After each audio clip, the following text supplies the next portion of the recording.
Welcome back, everyone. We're in Chapter 16 today. Captain Bright is saving the Solar Array's crew. Chapter 12 was the last we saw Bright, and he had rescued a Twi'lek named Ven and a woman, Cherie.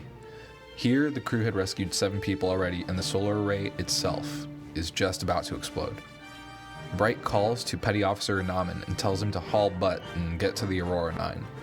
But Anamin is tied up putting in a sequence into the reactor control console, or else it'll blow. He cannot leave. Ensign Peoples sees a Third Horizon order saying there's a full system evac and that all vessels are to head to hyperspace. Then, another rumble from the station, and a blast of flame rushed down the corridor. Bright barely registered what was happening before the Pilldroid moved with a speed belying its usual languid grace. It inserted itself between the Inferno and Bright. One of its panels opened, and a nozzle emerged. Suppressor foam shot from it, intersecting with the flames, knocking them down, and only the merest wash of heat reached Bright. The Pilldroid saved Bright's life, and I thought that was pretty neat. Anyway, Bright and the droid head to the reactor room. Anamin shows the droid the sequence, and it starts doing its thing. And there was a little meter that would go down and reset once the sequence was put in. And the whole reactor control console was to cool down the reactor to prevent it from exploding. So Bright tells Anamin to get to the long beam. He's gonna be checking the droid to see if he could do it. And then Bright is about to head back, get that sweet freedom and get on with his life, but Bright sensed something. His tentacles sensed pheromones of a living person.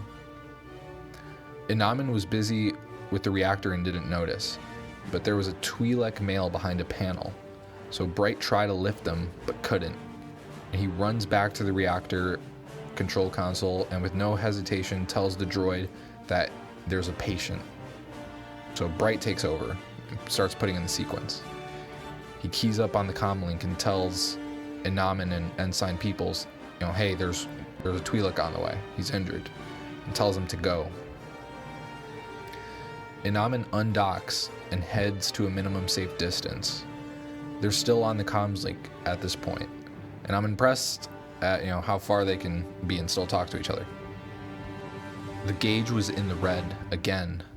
Bright entered the sequence. This time, the needle didn't move. It just stayed in the red. "Captain, we are away," Anamin said. "We are all the Republic." "Damn right," Bright said.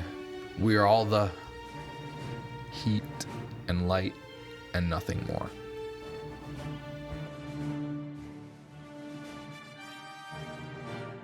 Chapter 17. We are on Hetzel Prime. After a bit of back and forth between Avar and Admiral Karnara about why she's choosing to stay on Hetzal, Avar is committed to stopping the Tabana bomb that she found out about the last we saw her. So Avar jumps out and force lands in a crop field.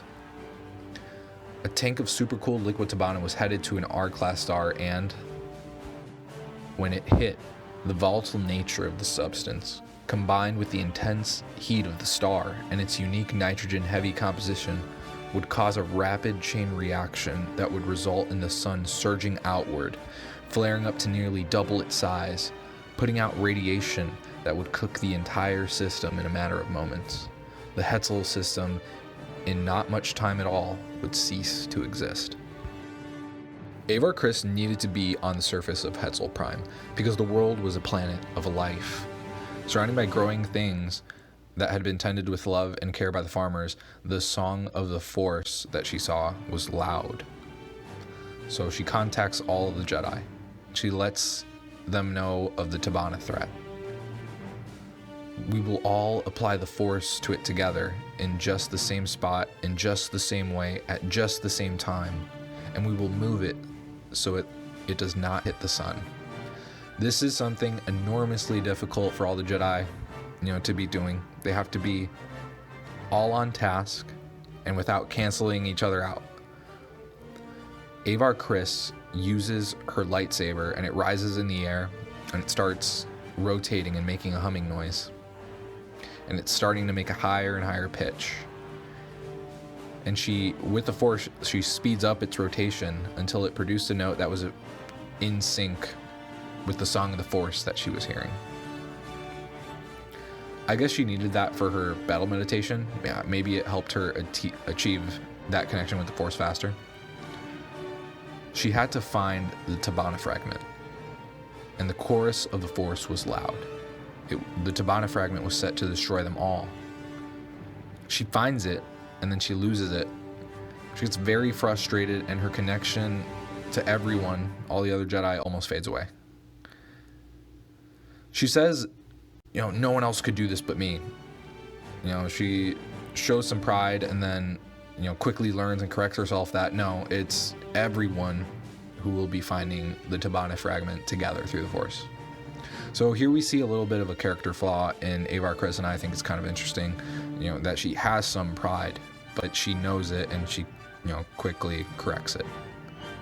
And I'm not sure if this is something that will continue on in the other books, but so far she's been this, perfect person, and it's interesting that this pride of hers was introduced. All the other Jedi are reaching out to the Force, and they're giving it their all. The scene cuts to Teami, and she lost consciousness. A group of 5 vectors flying in tight formation lost control of their drift. Too much of their focus devoted to the effort to shift the Tabana bomb. 2 of the craft collided before control could be reestablished, and the 3 Jedi aboard those ships were lost. All the Jedi are just physically exhausting themselves, but they manage to move the Tabana bomb, and the fragment ends up passing the sun. So Kevin Tarr figures out, hey, we're not all dead, and he sends out a signal that broadcast across the Outer Rim and even to the inner worlds to Chancellor So. The threat was over. Another thing I want to talk about that was mentioned in this chapter that might come up later was that Elzar Mann, when he was connecting to the Force to try and help push the Tabana fragment, it mentioned he was on a rocky promontory somewhere in Hetzal, and that the promontory was overlooking a Bacta field, and Bacta was described as a miracle drug, and I just thought it was interesting because, it's not that often you get like a miracle drug, so it could, be important later on. And I wanted to bring it up too because I also saw it in the Marvel comic with Keeve Trennis. Yoda mentions that he's working on the miracle drug Bacta initiative, or something related to Bacta. So it also shows up in other Star Wars High Republic media as well. So this is something that could be important later on. Thank you for watching, and I hope you stay tuned for more Light of the Jedi. Thanks.